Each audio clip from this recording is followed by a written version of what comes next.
Labadiena, jūs sveikina Kauno Stepono Dariaus Stasio Girėno gimnazija, mokiniai Augustinas, Iveta ir Saulė. Mūsų projekto numeris yra 83, darbo pavadinimas stambiagabaritinės statybinės atliekos antrinė žaliava dizaino projektuose, ekspozicinių parodų sistemų projektavimas bei modeliavimas.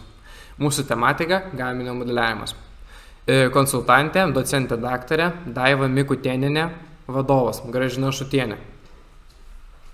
Stambiagabaritinės statybinės atliekos antrinė žaliava dizaino projektuose, ekspozicinių parodų sistemų projektavimas, modeliavimas.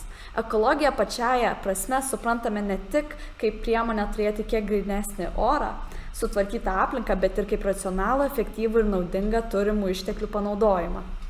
Antrinių žaliavų perdirbimą pritaikyti kitai funkcijai.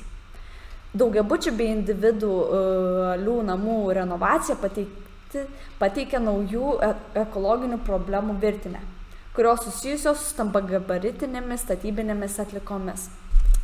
Todėl didžiausias 21 amžiaus dizaino iššūkis – išvengti arba bent siekti mažinti neigiamą produktų poveikį aplinką. Tai turėtų būti daroma tiek projektuojant gaminius, tiek ir mąstant apie galimybės juos perdirbti ar prikelti antram gyvenimui, panaudojant minimalius išteklių resursus. Šiandien mūsų akiratyje seni gyvenamojo namo mediniai naudoti langai. Antrinių žaliavų dizainas tampa nauja tendencija ir vis populiarėja visuomenės tarpe, formuodamas naujus socialinės atsakomybės standartus. Šūkis – mąstyk globaliai, veik lokaliai. Tai tikslas – išanalizavus statybinių atliekų situaciją, suprojektuoti, sumodeliuoti dizaino objektus gimnazijos erdvėje, sprendžiant tvaraus gyvenimo būdo ir darnaus vartojimo uždaviniai. Tai išanalizuoti stambiagabaritinių medžiagų, statybinių atliekų kaip antrinių žaliavų panaudojimo galimybės kūrybiniuose projektuose, pateikti kūrybinius pasiūlymus antriniai žaliavai, seniems naudotiems mediniams langams, naujai dizaino objektai funkcijai sukurti, taikant modulio ir modulinės sistemos principą. Tai darbo metodai, tyrimasis projektavimas, gamyba.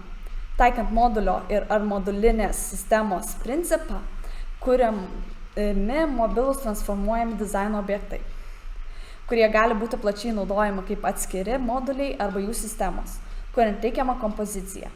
Ekspozicinės parodų sistemas gimnazijos erdvėse. Perduodu žodį Augustinui. Taigi, projektavimas ir modeliavimas. Pirmasis etapas – eskizavimas ranka ir CorelDRAW programa. Antrasis etapas – kuriamos modeliuojamos langų rėmų kompozicijos, projektuojamos lubų konstrukcijos su apšvietimu. Ketvirtas etapas – projektuojamas gimnazijos koridorius, kuriame numatomos ekspozicinės sistemos apvalios formos baldai su gimnazijos logotipu. Penktas etapas – eksperimentuojamas su langų spalviniu sprendimu, siūlomas baltų rėmų dizainas, koreguojamas interjero spalvos ir detalizacija. Šeštas etapas – prototipų gamyba. Langų rėmai šveičiami, gruntuojami, rudos spalvos medienos impregnantai ir montuojami grupėmis. Septintas etapas – plakatų projektavimas, tema kultūros paveldas, modernizmo architektūra, istorijos ir jausmų atodangos, istorijos ir dabartinės sankirtos, kūrybinės improvizacijos. Tai yra 4 klasės medijų meno mokinių kūrybiniai projektai. Aštuntas etapas – 7 etape testavimo langų rėmų modulių kompozicijas, sujungiant LED apšvietimą ir statant juos ant veidrodžių plokštumų. Tokiu būdu ieškojame trimačių vaizdų, originalesnių optinių projekcijų. Didesnių langų kompozicijoje naudojame mokinių parengtus Art Deco stiliaus trafaretus, ornamentus, kurie sukuria ažūrinį grafinį dizainą. Žodis tau, Iveta. Ekspozicinių parodų sistemų projektavimo ir modeliavimo naudota programa Blender, plakatų kūrybinių improvizacijų projektavimo naudota programa Photopea.